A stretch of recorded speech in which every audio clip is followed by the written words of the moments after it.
All right. I think I am live at this point. It's been a bit since I done the streaming session. I have a pleasure to have Meg here today. Hello, Meg.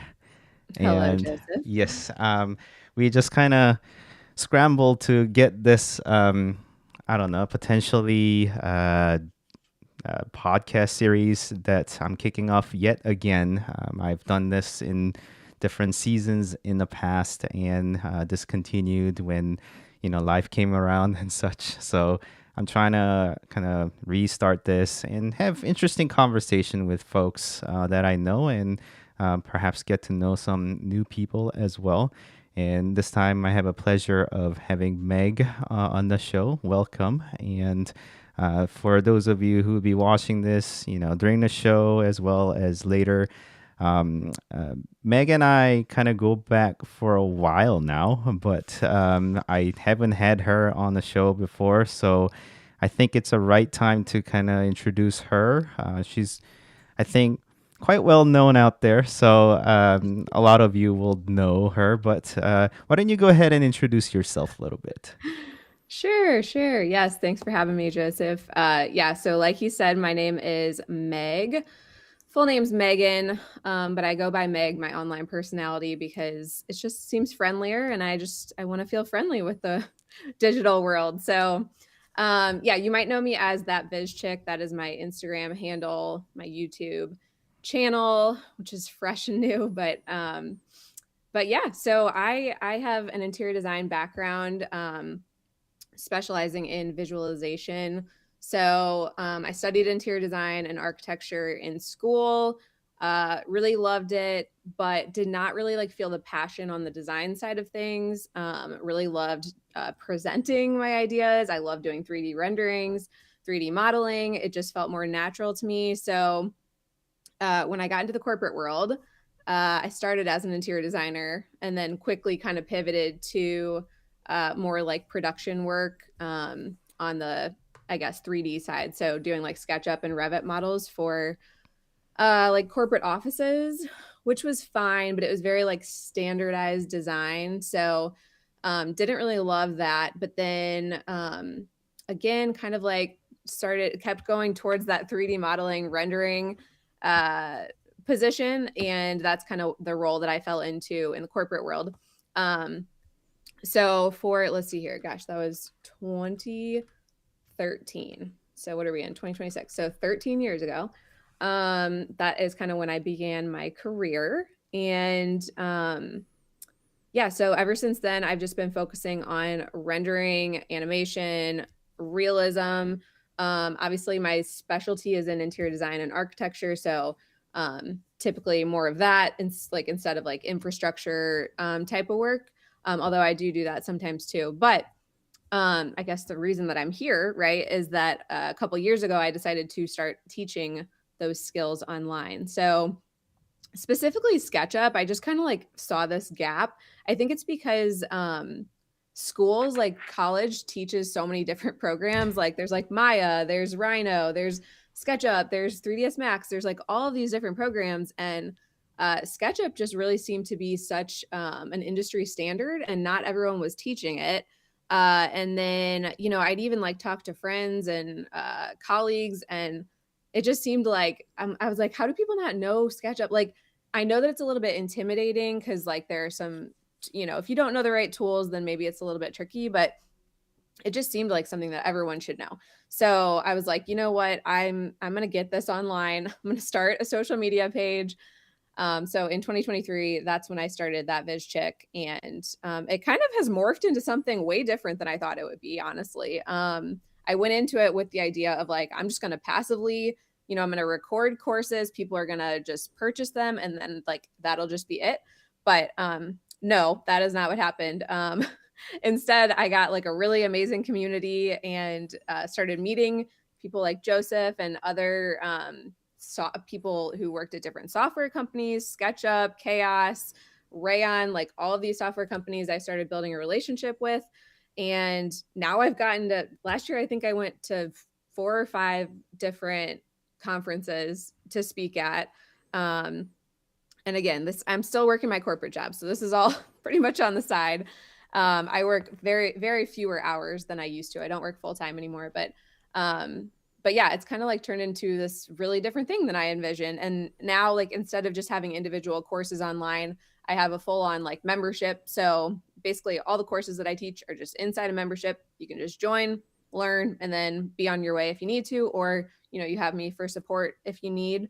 But it's been really cool, like seeing total, like even non-designers, people that don't have a design background, um, learning these software and then like quitting their full-time job to pursue 3D visualization and design. And some of their stuff I'm like, that's better than what I could have done. And I'm like, I guess I'm doing a good job teaching. But yeah, it's been really fun. Aside from that, I guess notable fact is that I am a mom. I've got 2 kids. I know we've related on that. Yes. I've got a boy and a girl. They are 6 and 7, so 6, 7, good old 6, 7, and yeah, they're fun. They keep me busy. They are in school, and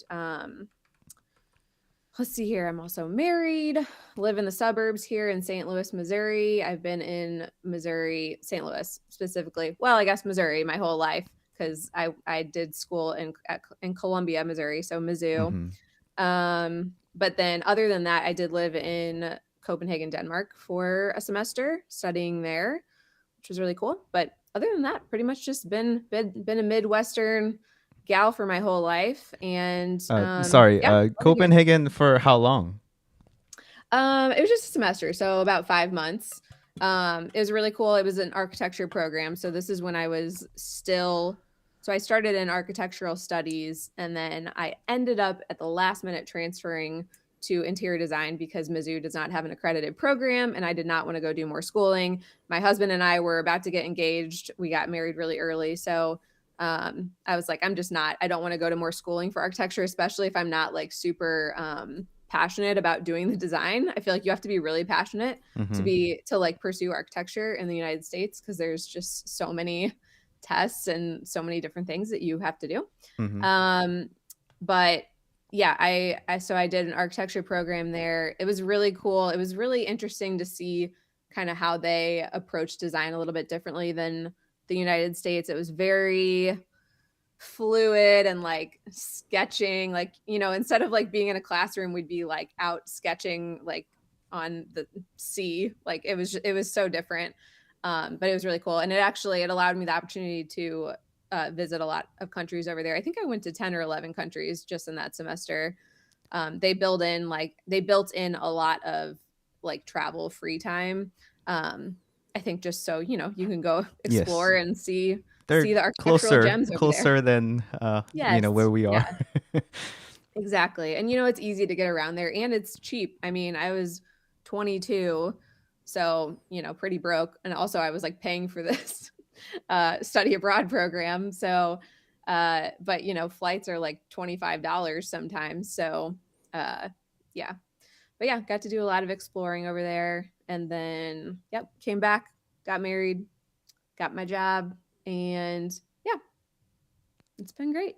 Interesting. I asked also because I did study abroad in Italy and Cool. What uh, part? Genoa, and Oh, it okay. was a semester program as well. And I did the same exact thing. We traveled quite a bit as part of the program, as well as some of the ones before and afterwards, that sort of thing.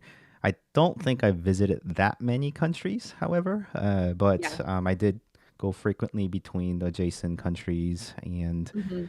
um, but I also had experience in London because after the whole graduation, I did happen to marry as well, and then married a British girl, and I went out there to live with her in London. So That's right. yeah, I had a bit of experience with Europe in the past.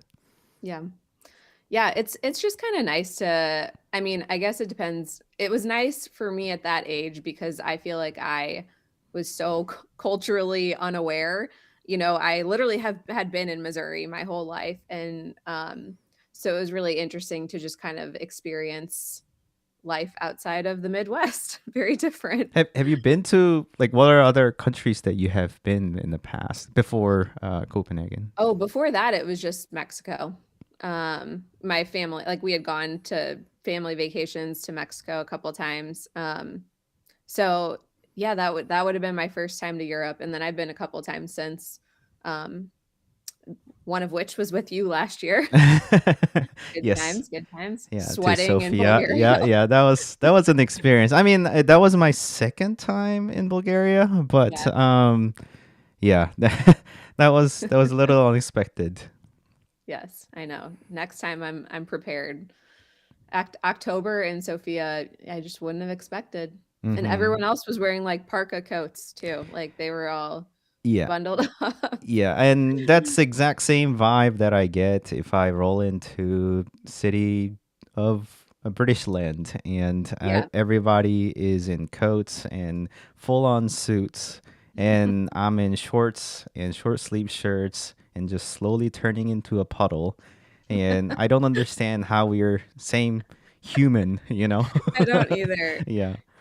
I feel like I'm always cold too, so it was very alarming to like I mean, I think I was like walking around in like a shorts romper and everyone was wearing these like huge puffy coats and I was just like, "How?" Like I'm dying. Like it was yeah. I mean, I was in shorts and short sleeve shirt with Yeah. you, I'm and glad I wasn't the only one. yes, apparently it's like a country thing. Yes, must be something over in Europe. Yes, But yes. Cool. So I think your, I guess the business idea, or you as that Viz chick, just kind of spiraled into this what you are right now. Do you have some plans later on, or just gonna continue what you're doing now? Do you have like a new course that you're preparing? What do you have? Some of things that you have planned right now? yeah, that's a good question. I feel like I've got kind of gone back and forth. You know, sometimes I am like, okay, I want to pursue this full time, but then sometimes like I actually really love my corporate job. Essentially there I do really similar thing. I teach our employees how to basically make better renderings. So it's actually it's kind of the best of both worlds because it's a very flexible job. I'm able to work a modified schedule. I do work from home, which makes it really easy to kind of like balance things. And yeah, I think this year I think this year my word is just balance, where it's just kind of like, you know, I'm still going to be working my corporate job. And then on the side, like, you know, I'm still there for my members. I still promote my membership, which essentially you know, it just has SketchUp basics, enscape basics, and then, you know, some presentation content using layout and Canva, as well as just some templates, and then of course access to me for questions, and demos. But yeah, as far as like growing the membership or adding new courses, I know that like there's a big push for AI right now. um, I think my kind of focus this year is more on free content. So, you know, I just got my YouTube channel up and running at the end of last year. So I'd love to, yeah, after being bullied into it by you and Justin. No, it's good though. I'm happy. I'm happy that I finally started it. And I do a lot of YouTube content, not on my page, but for another software. So I'm getting more familiar with long form content, which is good. But yeah, I think this year the focus is free content. So it's kind of like, you know, continuing to grow my Instagram platform, but then also, um, you know, trying to put out more, I guess, tutorials on my YouTube, and then yeah, I don't know, just getting more familiar with the long form content and just continuing to like grow that community, right? So I think that's kind of what I'm focusing on this year. So yeah, while I'm not really pouring so much into the membership and the paid content that I make, I am still trying to trying to uh, let the education come out of my brain just in a different form. I So mean, so as far as a long form videos go, Mhm. how are you liking it? Because I know you come from sort of the Short, very short, yeah. short areas, and I'm Yeah, I more know. just geared towards long form. I Yes, don't have the short in me. right. um, Yeah, I feel like the short form is much more, like, entertaining, which is kind of, like, my personality, like, I just like to be goofy and casual and fun, but also, like, teach something at the same time. Um, but yeah, the long form honestly just kind of reminds me of course content, just in a different way, I guess.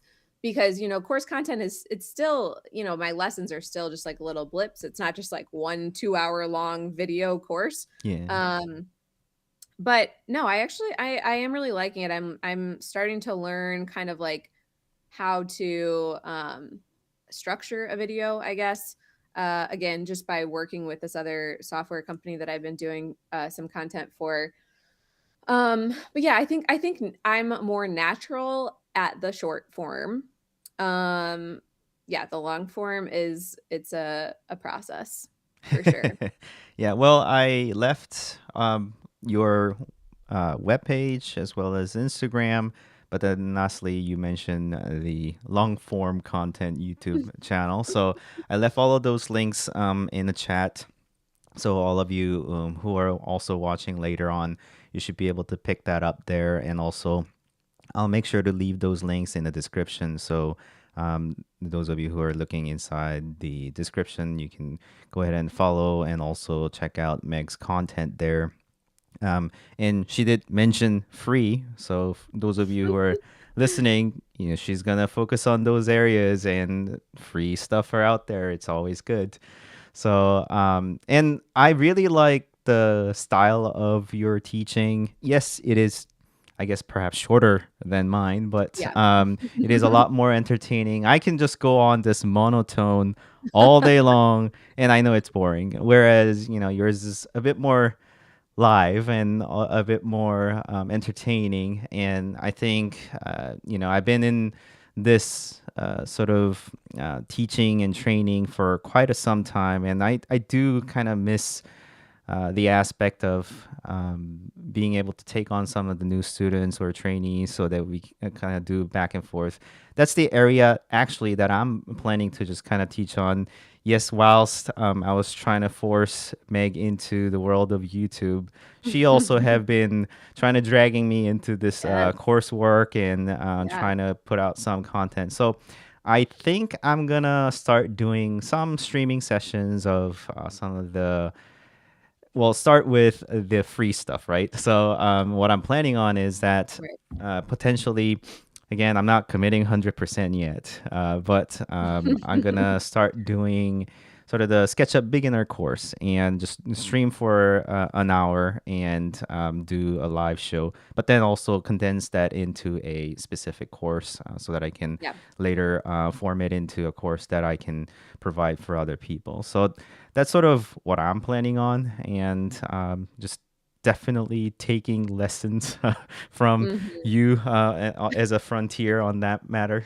So I appreciate that, and I hope we can form something into a YouTube format later on. We're kind of doing a long form here, so Yep. maybe you also start doing some streaming and a live session too, because you've got much bigger community and your students, and having spending late afternoon with them, and sometimes just a short conversation with them are Yeah. quite valuable for other people too, because you can True. have questionnaires and interact with them, and Right. some of the things that you might not have thought of might be valuable for those people who are also following you and being educated from you as well. Oh, for sure. There's so many things where I just assume that everyone knows, and then you say it. I feel like this happened at Summit. Yeah, last year Hmm. at SketchUp Summit, I remember presenting on Canva, you know, taking SketchUp floor plans, whatever, and putting them in a Canva presentation. And I feel like everyone was like mind blown. And I was like, You guys aren't all using this?" Like, it's funny, you just assume that everyone kind of knows or does the same things as you, but there's always at least something valuable that someone can take away from it, I feel like. Right. But yeah, I was Absolutely. going to ask you how the course creation was coming. So good to know. I feel like it's definitely it makes more sense to start out with the free content and then move to paid. But yeah, when I was starting this, I had no idea what I was doing and I was just like, "Oh, I'm going to like, grow this paid online course thing." And then again, it turned into something completely different. So, which is fine. It's been really fun. Like I said, I've gotten to travel a lot and meet a bunch of people and work with all the software that I already like, all the people from software that I already use. So, very, very cool. Yeah, and I'm in the same boat as you. Perhaps, I mean, I have a full-time job that I Mhm. work for a corporate architectural company. So, anything that I do like late at night or weekends, this is Mhm. just all sort of paying hobby is what I kind of call it. So, Exactly. if it isn't fun and if it isn't worth my, I don't know, entertainment or I guess something that I Right. enjoy doing, then it's not really worth it. And just getting course content out there. But what I'm really shooting for is having like a community or some meet interesting people like you and all other people who will I'll meet. And I think that's the aspect that I enjoy the most and being Mhm. able to interact with folks. So, that's the reason why I try to pursue that area. And it seems like you have a pretty good, solid ground in that. So I think that's something that I definitely do want to follow and also be able to do. Um, so because I have been cheaping out, as you know, my sessions are supposedly lasting, let's see, it says in 8 minutes my session will finish. So we will do very dodgy thing or sketchy thing here. In 8 minutes, we're gonna join a different session, and I guess that'll be the part two of the episode. That's a smooth transition into Right. part two. So in part two, we kind of discussed about potentially getting some tips from you, and I gave Meg a homework to provide 3 tips of Came with my SketchUp. homework. You came. She came much more prepared than I anticipated her to be. But That's yeah, just what I do, man. yeah. 3 tips of SketchUp and 3 tips of Enscape. Do you think I need to open up either of those and perhaps show it on my screen, or do you No. think no? Okay, all right. I think she can do it without even sharing. That's great. Yep. Yep. Let's touch on before we move into the part two. Let's talk about software. What kind of softwares do you use? Both Mhm. including like architectural modeling, rendering. You mentioned Canva a little bit, and I know that. But what are the softwares that are in your closest uh, approach, or sorry, distance? Yeah, so I actually use very different software at my corporate job than I even teach. So corporate, like I said, I started out in SketchUp and Revit when I was doing more actual design work. And those were two software that I actually had learned in school. So I had a really good background there. This was also in 2013. So this is when Revit, I feel like, was very like new to the corporate world. Not a new software necessarily, but like not everyone was using it. In Mm-hmm. fact, like many of the older architects and designers had no idea. They were all still using CAD. So actually that made me super valuable. That was I kind of took that and ran with it because I was like, okay, we're starting to build everything in Revit and no one else knows how to do that except for me. Okay, great. So SketchUp and Revit were kind of like my two starters, and then moved into when I started like doing more renderings, then exclusively using 3ds Max and V-Ray for those, which that still is the workflow today. Uh, we use some other software, but those are the ones that I mainly focus on. And then for post production, Photoshop. Um, Now that VizChick side, my kind of goal with that was to really target interior designers who don't necessarily want to, spend years trying to learn a software with a really high learning curve. They don't want to spend a lot of money on a software. Some of those software like have a pretty high price tag. Some So of my many of them. yeah, right. So my goal was kind of like, okay, like what do first of all, what do I know? Second of all, what is like the most like beginner friendly entry level software that actually produces something good? And then which ones have the best price tag? So like the easiest answer there was SketchUp, right? So I know not everyone would call it easy, but it is. It's it is. Sorry. Yeah, no, you're wrong. Um, I mean, it is when you learn it the correct way, when you learn the tools that you need to know, it can be such an amazing By tool. the way, her Um, coursework is available in the link. Go ahead. Shameless plug. Yeah. Um, so okay, so SketchUp. So I start teaching SketchUp, right, to my online people. And then of course everyone is like, what kind of rendering software do you use? What kind of like what should I be using to render? And I was like not about to teach V-Ray because honestly I did not know how to use V-Ray for SketchUp. I only knew it with 3ds Max. And like V-Ray is not the easiest software to like learn. There's so many different toggles and tools, and now you don't need to know all of them, but like it seemed way too complicated for me to like plug with these people. So then I went on the hunt, and I'm like, okay, Lumion D5, but I am a Mac user. So that was the other thing, was I was like, I need to find something that I can use. So then comes Enscape, and I was like, okay, it works on a Mac. It's not expensive comparatively. And it seems like pretty simple. After watching a few videos, I was like, this seems actually pretty simple. And yeah, I think I taught myself Enscape in like a day. And then I was like, okay, Impressive. I'm gonna make a course on it. So then I just made a course on it, and I've been using it ever since. And I still like I tell my corporate pals, I'm like, we should be using Enscape. It's so easy. But the thing is, like, we already know V-Ray, so it's kind of like that would be a back step.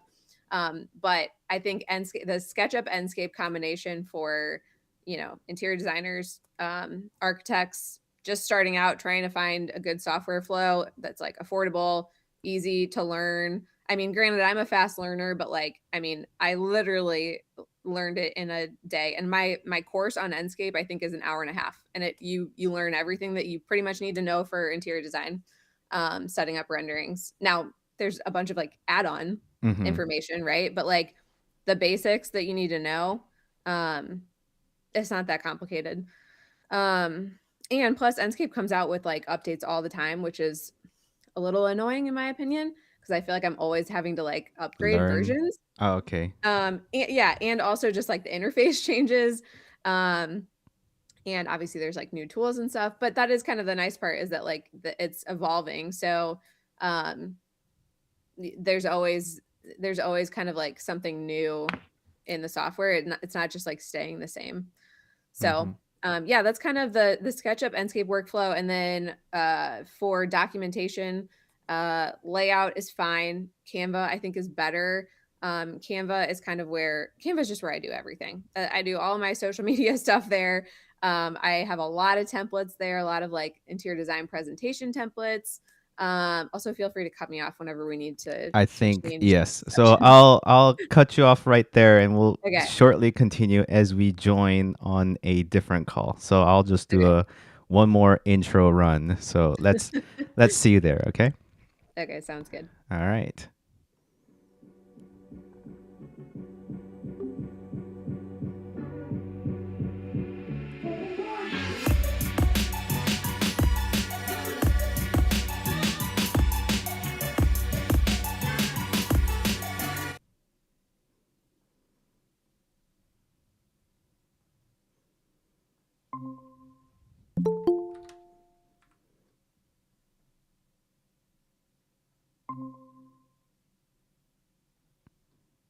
All right. I think I did it. I ran the intro. We both successfully joined this session again. So that's great. Are we And still live? yes, we are. both Okay. alive. Oh, we're live. Yes, we're both alive too.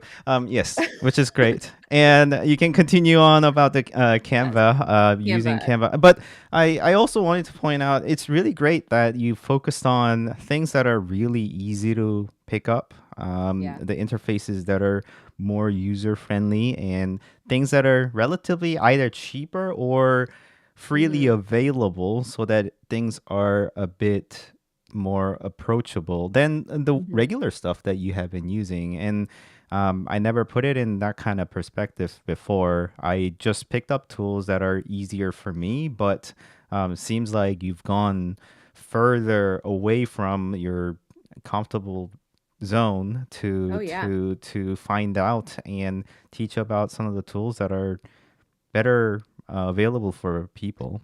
Yeah, and I think just better suited for some people. Like you don't necessarily have to get the biggest and baddest like software stack to run your business. In fact, like literally with just SketchUp and Enscape, I mean, very affordable.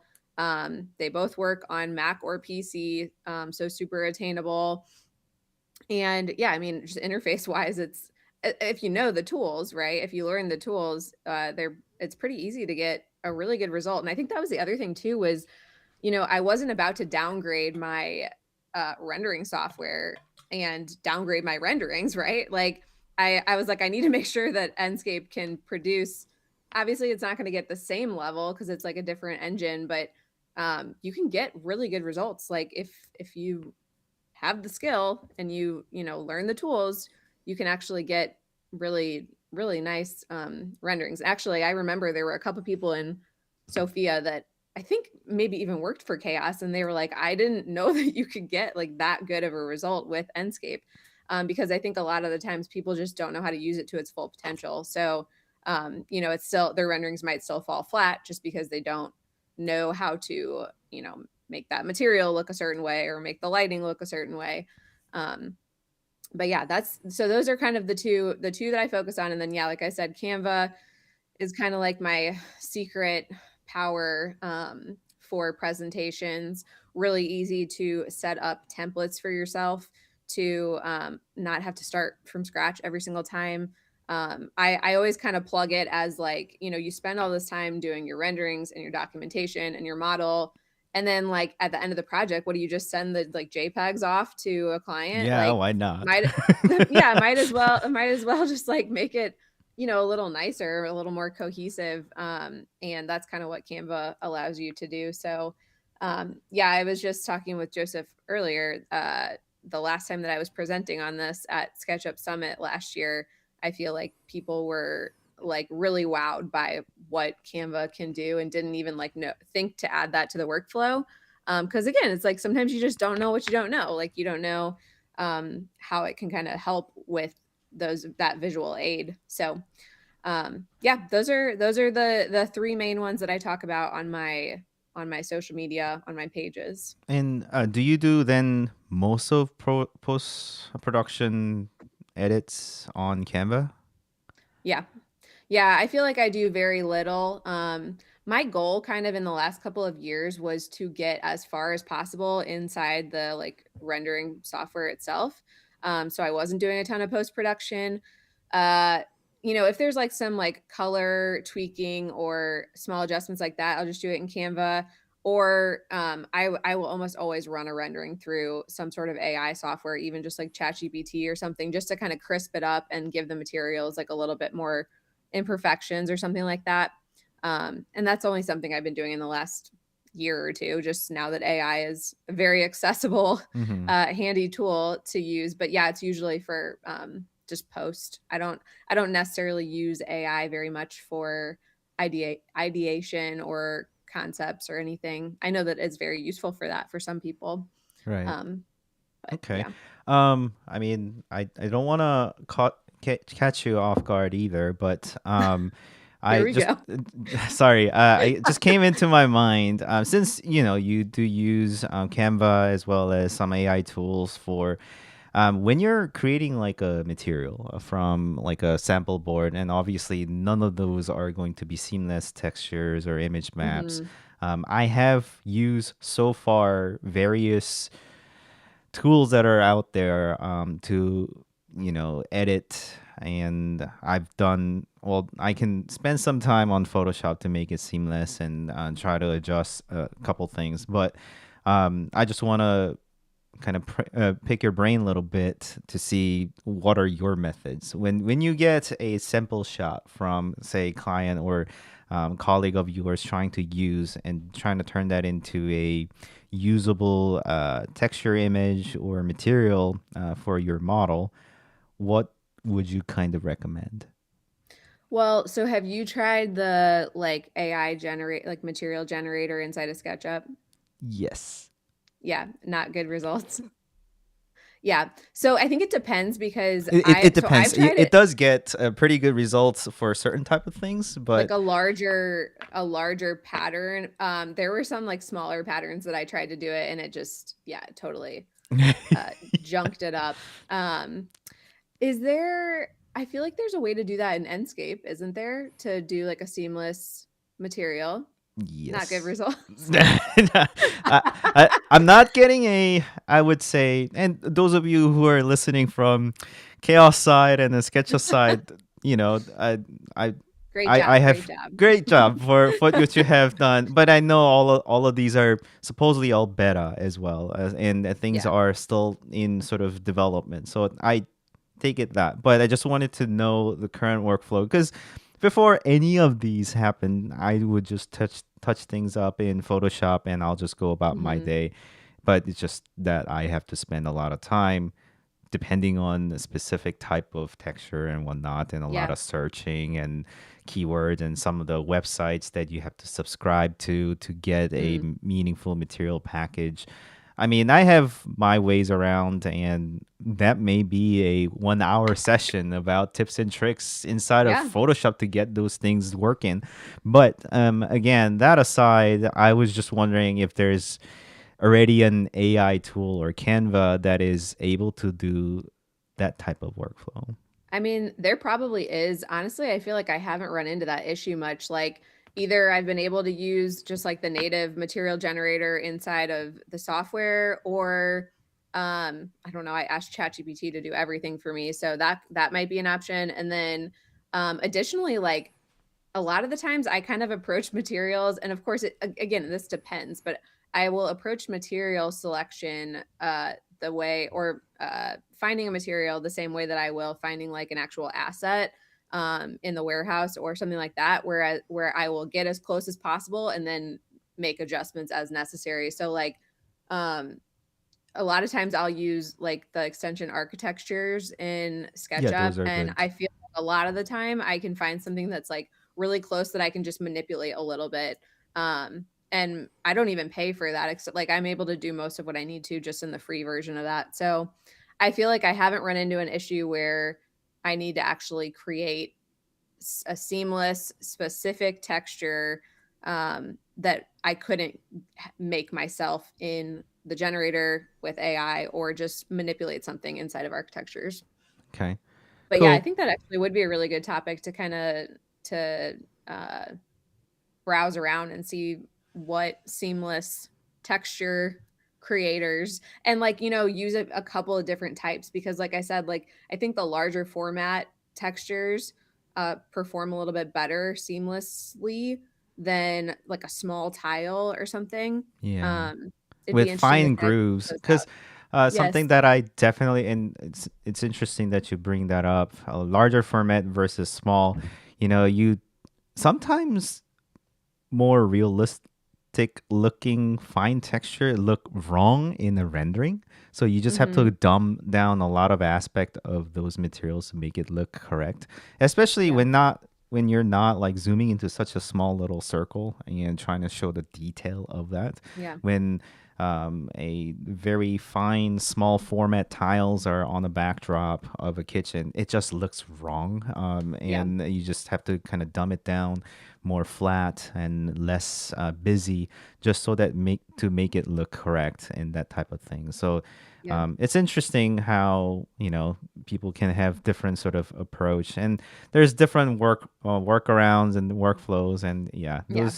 there's a lot to talk about, especially like material chasing and For sure. perhaps a future topic there.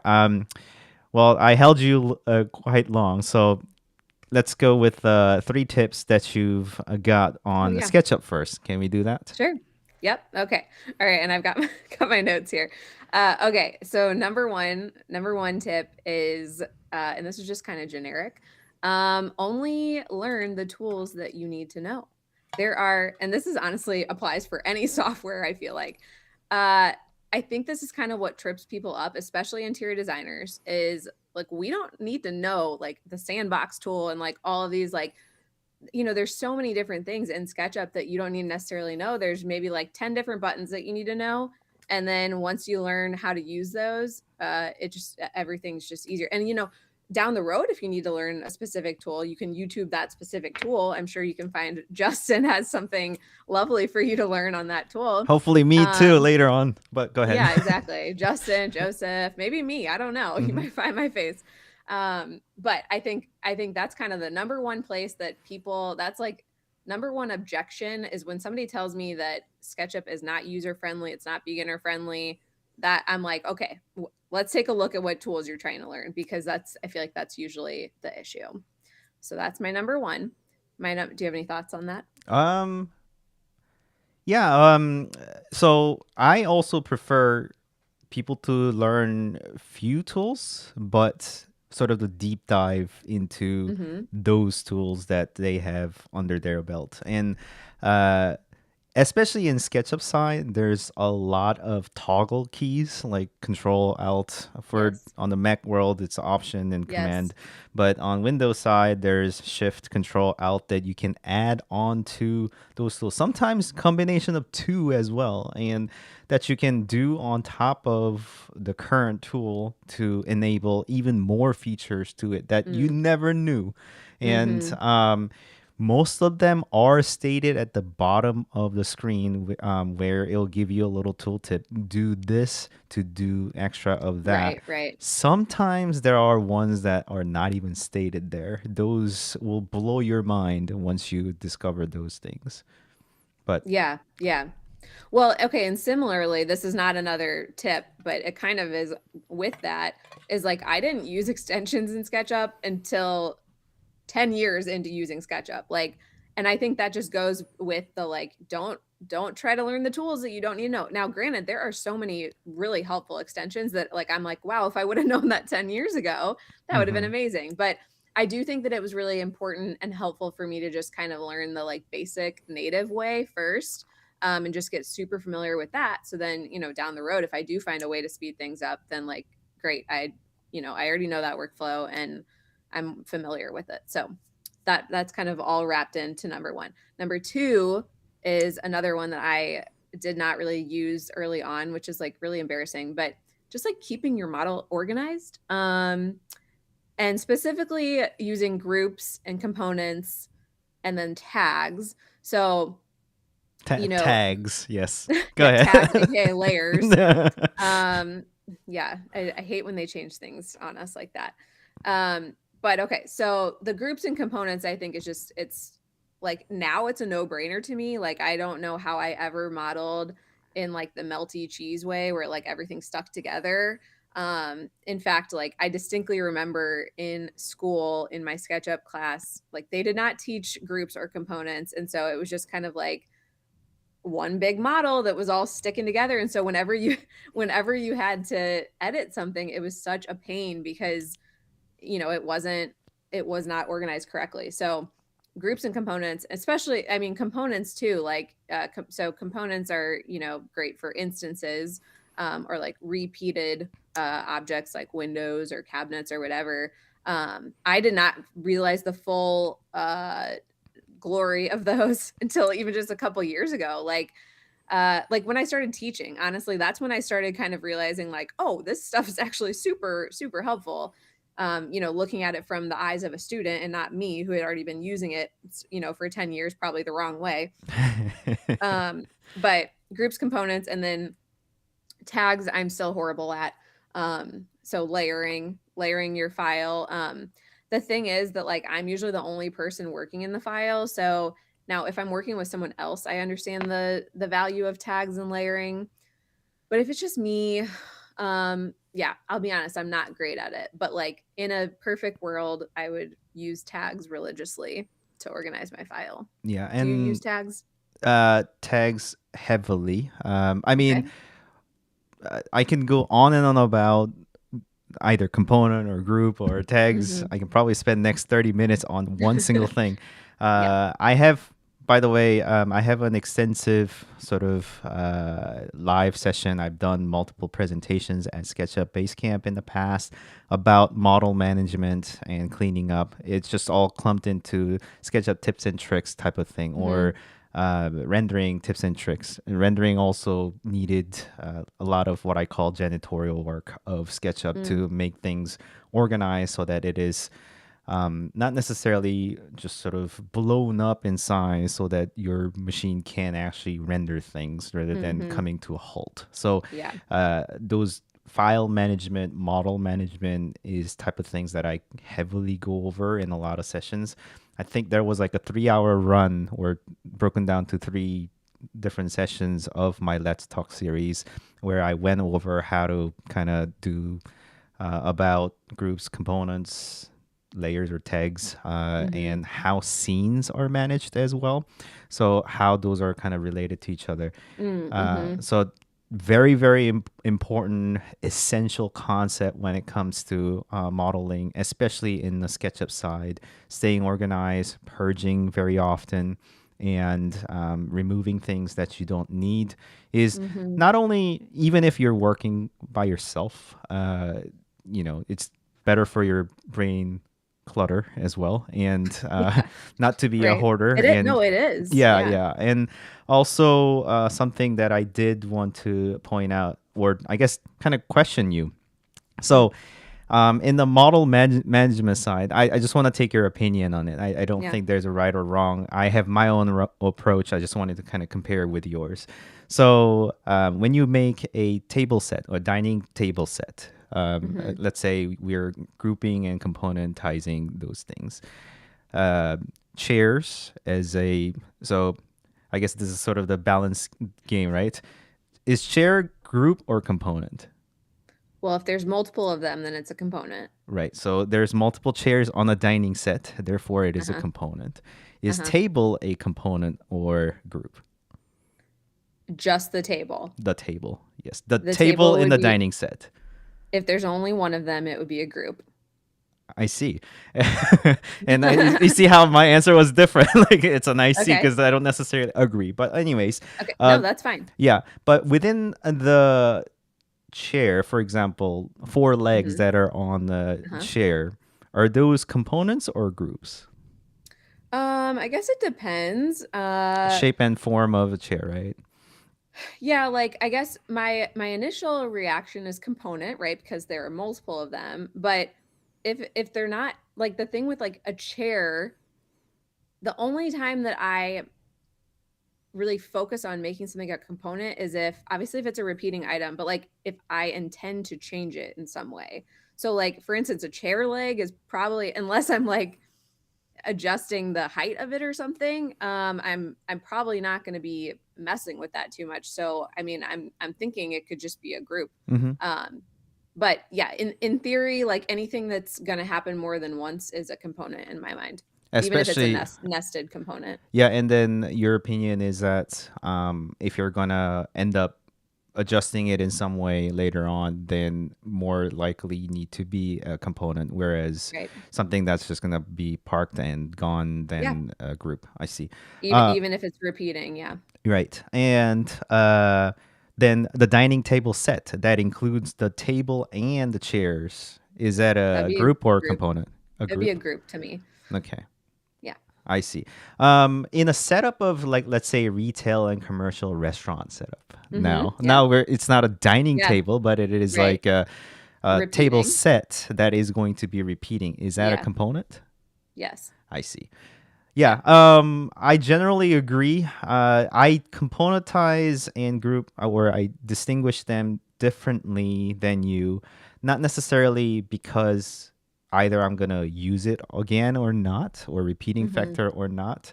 I generally tend to make it as a group when again, I guess repeating, if something is repeating, then I would make it a component.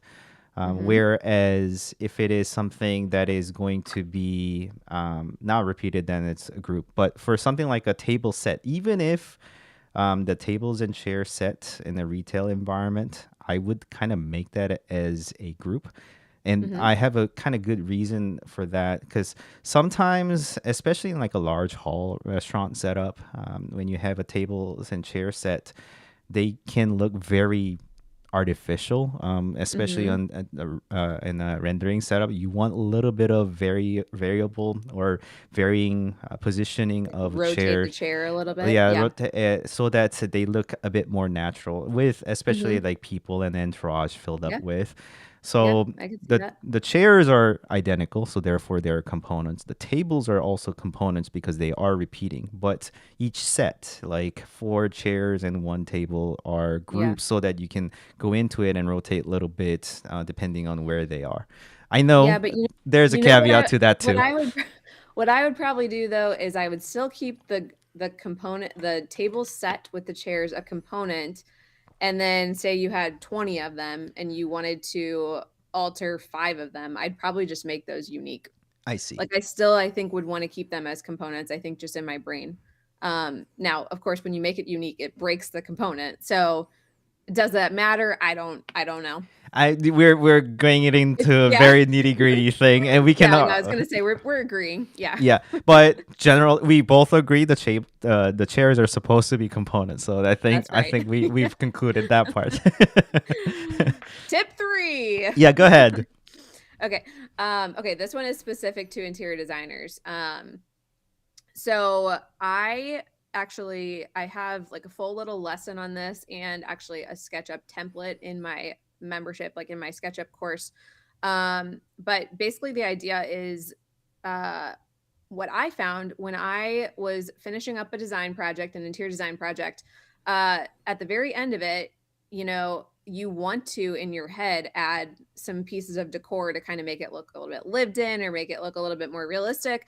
But by the end of the project, that's kind of the last thing that you want to do.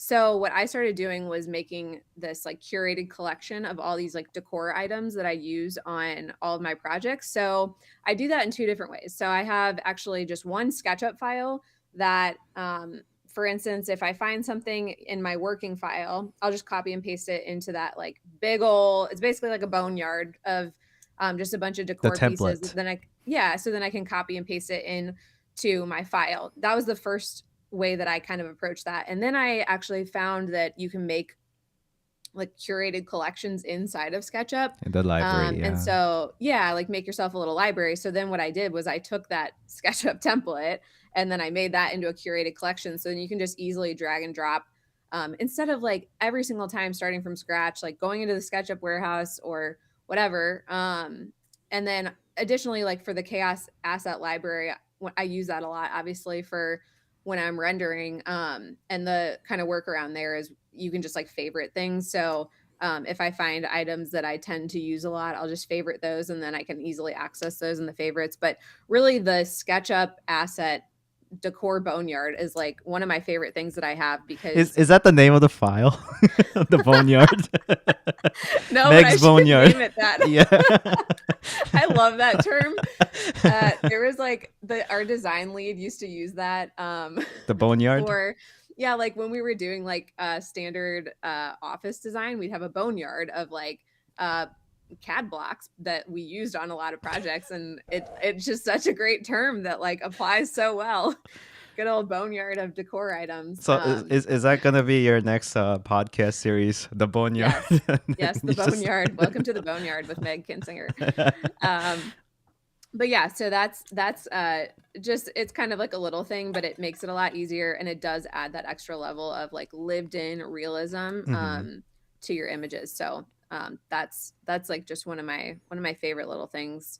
And Uh do you also find yourself always going back to this thing that you liked? Because like even material or assets, I Yeah. always find myself Yeah. going back to them, like only Yes. handful of things, and Yeah. I Or, like, feel when you find wasteful. a really good one, like, if you find, like, a really good throw pillow that's, like, a perfect, like, neutral pattern or whatever, I'm like, "Oh, I'm using this on every project," like or even just, like, filling out a bookcase or something. I've got a whole just, like, row of just bookcase items that are just very generic, but, like, again, it's better than just looking at a blank bookcase. Like, obviously, I wanna look at some books Hmm. and some, like, other decor in there, so yeah, it's crazy like how much that adds to a space. And again, it's a little bit more on the interior design side, but those are my people. So Yes, absolutely. And that finding that every single time is time consuming. it So, really is. and And the you never SketchUp find warehouse the is always right one. growing. No. And you can never go back and find the same one that you use, and then you're like searching through old projects. So yeah, that one really saved me. Um Okay. Yeah, I guess that is kind of related to Enscape since you mentioned the asset yeah. library. But go ahead and pull out the 3 tips for Enscape as well. Yes. Okay. These Love ones, I don't it. think these are going to be mind blowing. But these are just, when I was like thinking through this, I'm like, okay, these are like the three things that I would tell someone who's starting out in Enscape. Okay. So number one is lighting, which I feel like, and the tip is not lighting. The tip is to focus on your natural light before your artificial light. So they in Enscape, there is a way to change your preset to basically like I think they call it white mode. In my head, I call it like a clay model, but Hmm. basically it just makes everything white or gray. They And have that way you can just polystyrene as well, which is like a yes, weird thing. Yeah, but yeah, go ahead. yeah, it's kind of like colorful. Yeah. Yeah. Um, but yeah, I like to use the white mode to just establish my natural light first. I'm not like a huge artificial light person. Like I try to get most of the way there with my natural lights, and part of it is because sorry, Enscape, love you, but the lighting is not like super easy to work with in there. Um, so like just I just try to avoid it.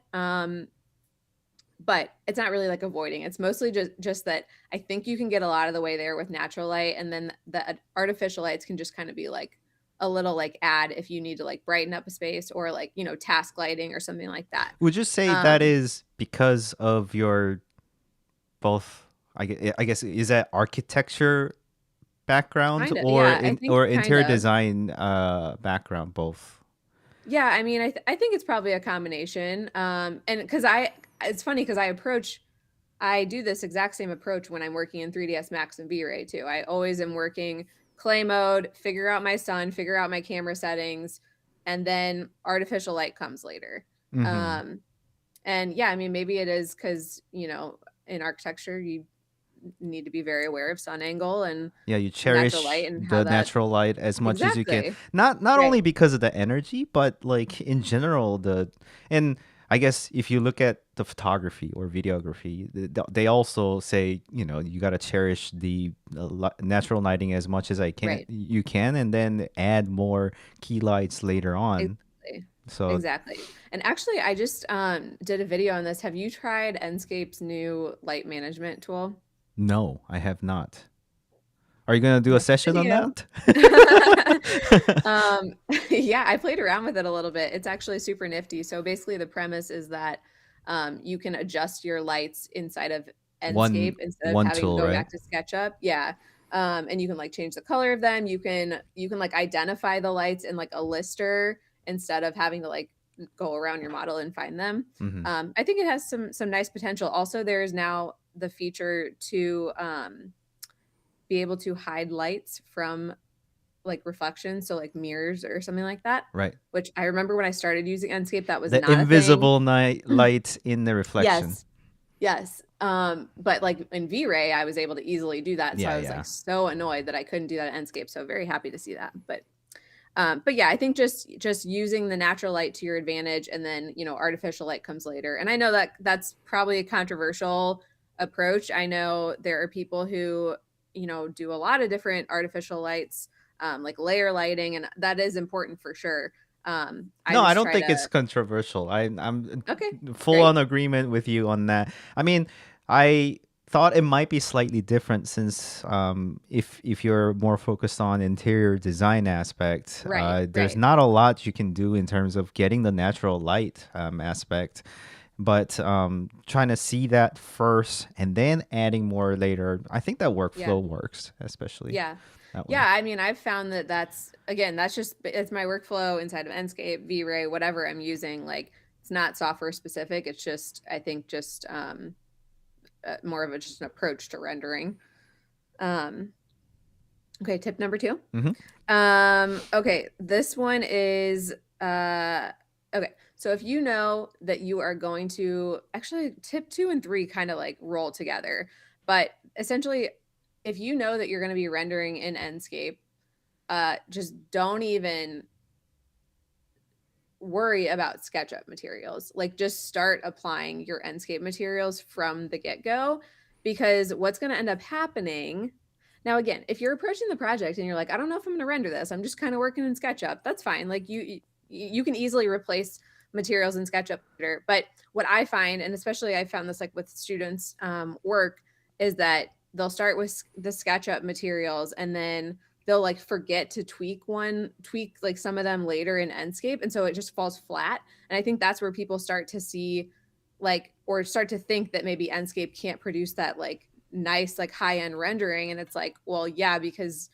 you're using SketchUp materials inside of Enscape, like it's gonna look flat because the materials are flat. They literally have just a JPEG. That's it. They don't have multiple different like types of properties to them. So I just always tell people, if you know that you're going to be rendering, and this again kind of rolls into number three, which is to essentially sync straight from the beginning with Enscape if you're going to be rendering.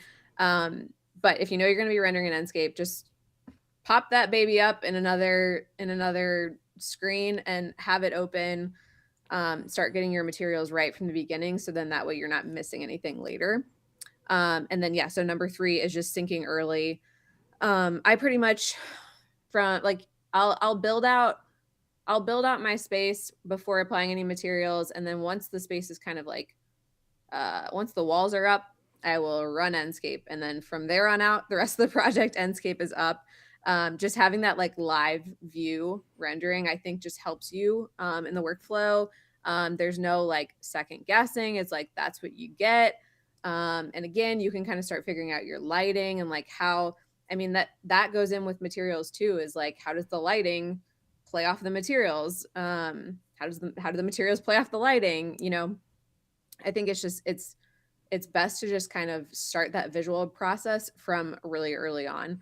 And that's kind of, I mean, that's kind of my whole thing, is just a very visual approach to interior design. I mean, like, we have the tools to Right. see it from the beginning, like why not?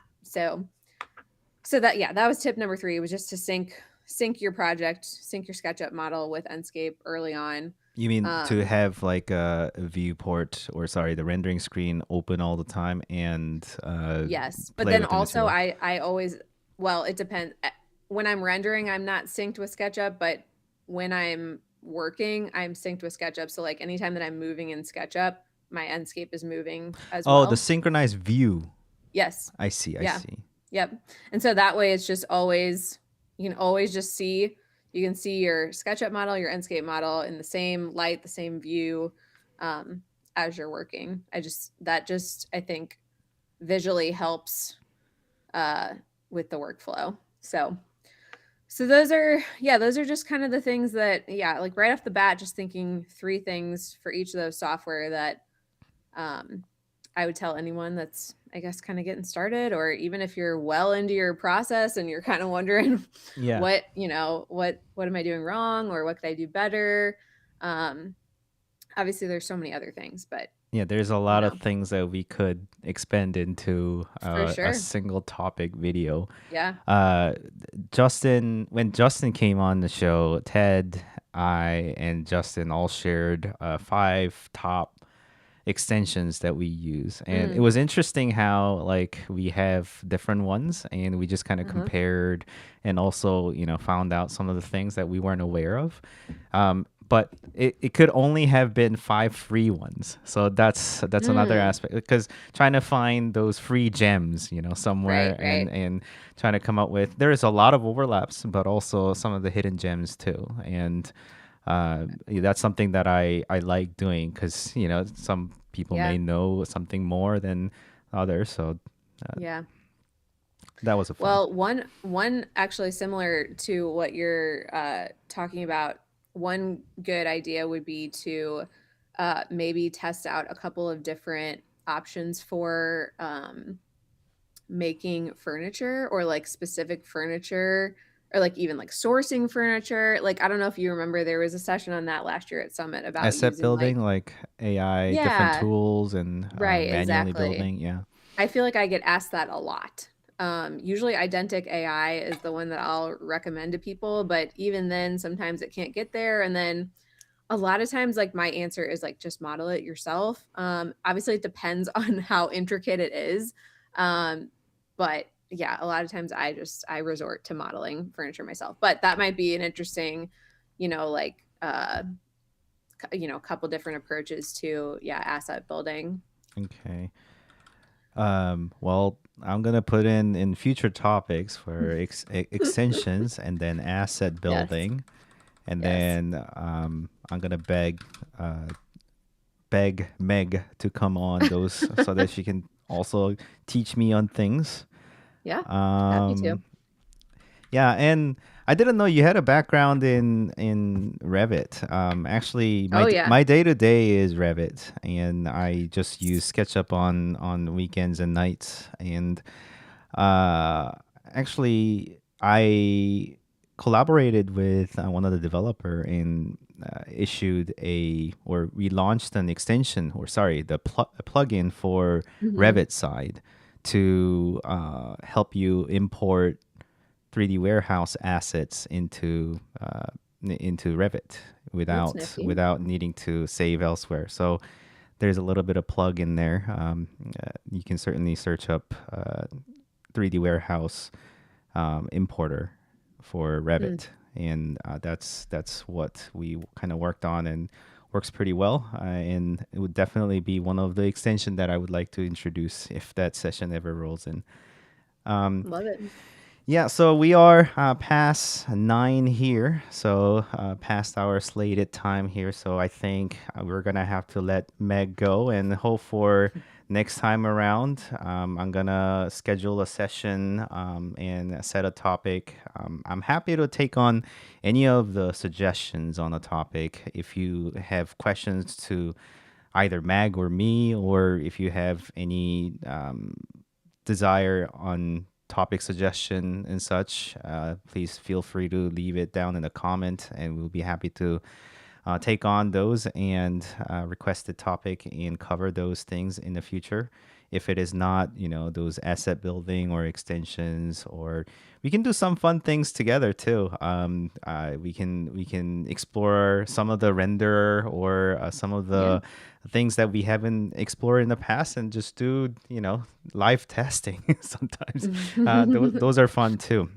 So yeah, I think I'm sort of relaunching this Let's Talk series, just so that I can spend some time having fun conversation with people like you, as well as people who will be watching.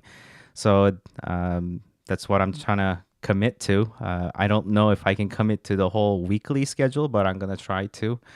Between my life and travel schedules, that often becomes quite challenging.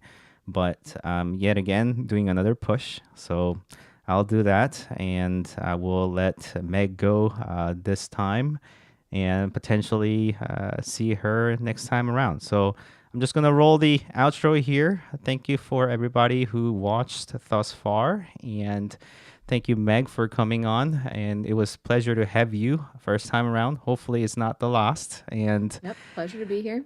yeah, and then I'll see you guys next time. And the outro is rolling. Bye bye.